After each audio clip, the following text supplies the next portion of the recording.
Yo,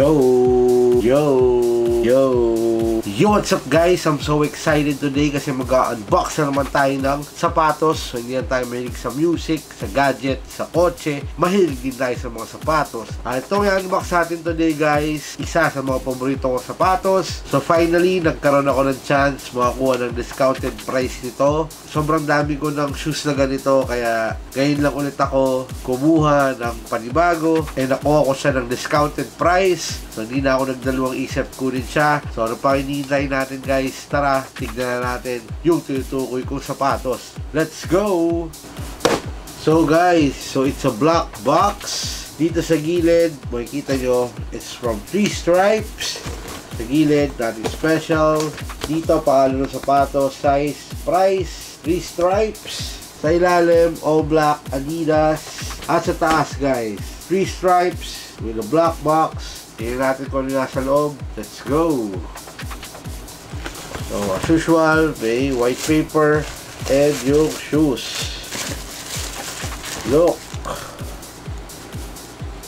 Back! Panaka talaga.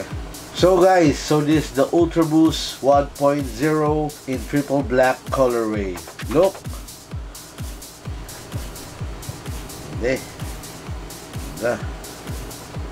Ayos. So guys, ito yung aking latest cup, si Ultra Boost 1.0 triple black. Ang SRP ng mga Ultra Boost 1.0 is 10,000 pesos. So medyo pricey siya. And ito guys, nabili ko ng discounted price. So tuwa-tuwa ako na nakita ako ng triple black. So sa mga bago dito guys na nanonood sa channel ko, isa si Ultra Boost sa paborito kong sapatos of all time. So marami akong pair ng Ultra Boost, kaya hindi na ako nakakuha ulit ng latest. So nagkaroon ako ng chance makakuha. Kaya nakita ko to sa outlet store. Kasi I think lagpas 20 pairs ang Ultra Boost ko from 1 hanggang I think 22. So wala ako nung mga Ultra Boost 5 na mga bago. Kasi mas prefer ko itong si Ultra Boost 1.0. And ito talaga yung pinakagusto kong kulay guys. Alam niyo naman, mahilig ako sa black. And pag triple black na Ultra Boost, in-stock up siya sa akin. Few years ago, marami ako ina-unbox na Adidas Ultra Boost. And isa si 1.0 na version ang nagustuhan ko. Kasi iba yung feel ng Ultra Boost 1.0 para sa akin. Sobrang comfy nito sa paa. Gusto ko yung materials dito. Sobrang lambot. Parang may suot na akong tsinelas. Tapos nakamedyas. Although, nasuot ko yung mga Ultra Boost na 1, 2, 3, 4 na versions. Lahat naman yun okay. Walang problema. Sarap sa paa. Pero may something talaga tong net upper ng 1.0. So, doon nagkakaiba yung mga versions ng Ultra Boost. So, meron ako nung OG guys. Ito yung isa sa mga sinuot ni Kanye West. Nasa Adidas siya. So medyo beaten up na tong sapatos ko. Paborito ko to guys. Tingnan nyo, alagang-alaga. Although parang malapit na rin siyang masira. Kasi ang tagal na nito. So dito talaga nag-start yung gusto ko sa 1.0.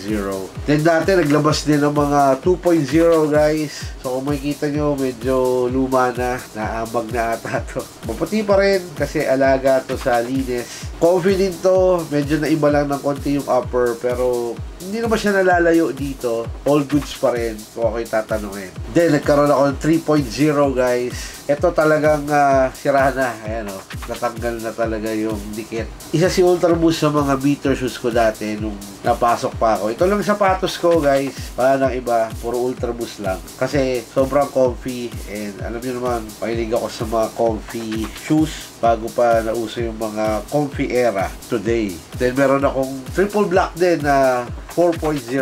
So ito yung 1.0 sa 4.0.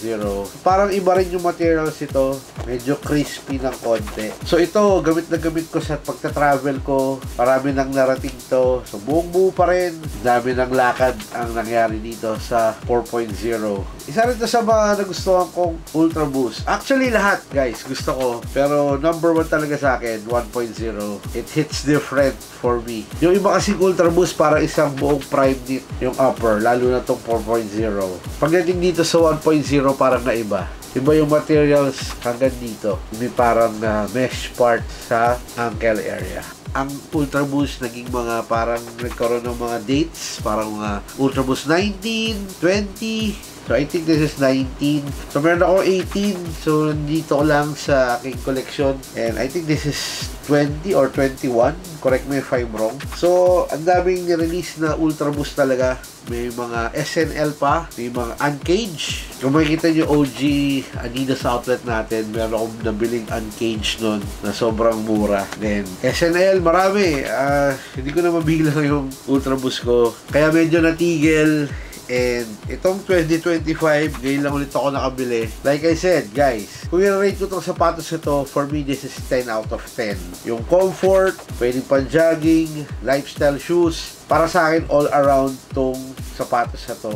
Sa events, pwede. And may mga bago na ngayon na Ultra Boost. Alam ko may mga 5, may 5X pa. Yung isa parang walang cage, gano'n, di ba? Tapos may mga parlay din. So nakakatuwa lang na I'm going back again sa isa sa mga paborito kong shoes of all time, si Ultra Boost 1.0. So okay guys, is this a cup or drop? Ano sa tingin nyo? Ano masasabi nyo sa Ultra Boost? Medyo mahal lang talaga ang Ultra Boost kung bibili nyo siya ng SRP. So since marami naman ngayong sale nang nangyayari, so mas maganda maghanap kayo ng mga bagsak presyo na Ultra Boost. And I think kung meron mang sapatos na gagamitin ko for life, this is the one, man. The Adidas Ultra Boost 1.0 triple black. Ayos. So guys, so ito yung upper ng Ultra Boost 1.0. So it's a prime knit upper. So ito talaga yung bentahe ng Ultra Boost para sa akin. Sobrang comfy ng upper. Bukod sa boost, sintas niya, syempre itim, walang kasamang extra lace. Makikita niyo dito Adidas branding, Adidas performance logo. So sa loob ng insole, makikita niyo boost. So pag ibang version, minsan iba yung nasa loob. So sa 4, parang naka-bold yung boost. Tapos sa 2 tsaka sa 3 na version is Ultra Boost na buo ang nakalagay dyan. And isa pa rin minsan sa nababago sa mga Ultra Boost is yung cage. Ito parang plastic. Yung ibang Ultra Boost may mga leather. Meron din parang soft plastic na translucent. So sobrang daming Ultra Boost ang nirelease. Bigla na lang bumulusok. Kasi dati parang paisa-isa lang din ang release ng Ultra Boost and madalas siyang sold out. Naalala ko pa dati, kada release ng Ultra Boost sa store, ang daming bumibili. Wala ka nang maabutang size. Unlike ngayon, ang daming Ultra Boost sitting and madalas sale pa. Pinulo ng Adidas yung market ng mga Ultra Boost. Kaya yung hype medyo nag-die down din dito sa sapatos na to. Pero anyways, sa midsole is Boost midsole, and ito yung ilalim traction ng Ultra Boost. So this is Continental rubber outsole. So sa mga hindi nakakaalam, ito yung sa gulong. Why not? Lagyan natin sa sapatos. So may torsion system dito sa ilalim. Isa to sa mga best running shoes. Para sa akin, isa rin best lifestyle shoes si Adidas Ultra Boost, man. So in terms of sizing, so ang size ko na kinuha dito sa 1.0 is 11.5. So madalas sa Ultra Boost is nag-half size up ako. Ang Adidas sizing ko kadalasan is 10.5. So mga lifestyle basketball shoes, madalas 10.5 sa Adidas. Pag bumibili ako ng Ultra Boost, laging 11. Mapa version 1, 2, 3, 4, lahat 11. Parang sa Yeezy din, di ba? Parang dapat half size up ka rin. So dito 11.5. Actually, wala lang size na 11 that time sa outlet. So 11.5 na lang yung natitira. And kinuha ko na rin kasi sobra pa rin comfy para sa akin. Although may space pa ako ng konti. Pero ang Ultra Boost talaga, masarap siyang isuot. Malawak yung toe area. And kasi medyo snug din tong area na to eh. Lalo sa umpisa, pag hindi nyo pa siya nasusuot. So sa mga bibili ng Ultra Boost, mas maganda isuot nyo muna bago kayo bumili kasi medyo mahal yung SRP nito. And marami naman ito sa mall. Kayo mamimili kung anong version ng gusto nyo. Pero masasuggest ko version 1.0 is the way to go.